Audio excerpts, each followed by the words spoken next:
নমস্কাৰ বন্ধুসকল, 2025 আজি অন্তিমটো দিনত আমি ভৰি দিলোহি। 2026 চনটো আপোনালোকৰ যেন ভালে কুশলে যায় তাৰে আমি কামনা কৰিছোঁ। নমোবুক হাউচৰ তৰফৰ পৰা আপোনালোকক সকলোলৈকে নতুন বছৰৰ শুভেচ্ছা জ্ঞাপন কৰিছোঁ। আপোনালোকৰ নতুন বৰ্ষটি যেন সুখ শান্তি সমৃদ্ধিৰে ভৰি পৰক তাৰে কামনা কৰিছোঁ। আজি আমি আপোনালোকক অৱগত কৰিব বিচাৰিছোঁ 2025 বৰ্ষটিত আমাৰ উপন্যাসসমূহৰ ভিতৰত কোনকেইখন উপন্যাস বেছিকৈ আমি বিক্ৰী কৰিছোঁ বা আমাৰ পৰা গ্ৰাহকে সংগ্ৰহ কৰিছে, তেওঁলোকৰ মাজত জনপ্ৰিয় হৈ পৰা সেই উপন্যাসকেইখনৰ বিষয়ে আজি আপোনালোকৰ আগত আমি অৱগত কৰিব বিচাৰিছোঁ।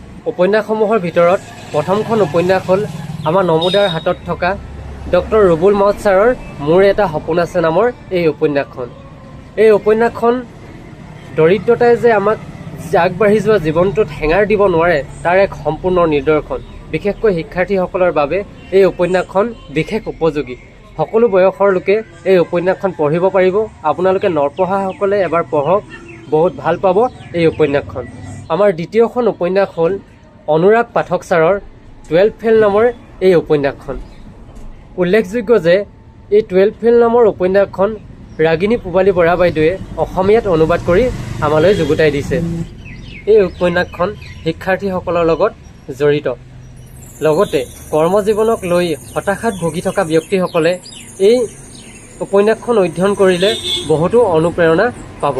আমাৰ তৃতীয়খন উপন্যাস হ'ল সকলোৰে পৰিচিত কৌশিক নন্দন বৰুৱা ছাৰে লিখা ৰাধা নামৰ এই উপন্যাসখন। এই উপন্যাসখনৰ বিষয়ে মই হয়তো আপোনালোকক নকলেও হ'ব। আপোনালোকে সকলোৱে এই উপন্যাসৰ কাহিনী হয়তো পঢ়িছে আৰু নপঢ়াসকলে এই উপন্যাসখন পঢ়ক, আপোনালোকে বহুত ভাল পাব। যদি ভিডিঅ'টো চাই আপোনালোকে ভাল পালে তেতিয়াহ'লে ভিডিঅ'টো লাইক কৰিব আৰু আমাৰ চেনেলটো ছাবস্ক্ৰাইব কৰি ৰাখিব।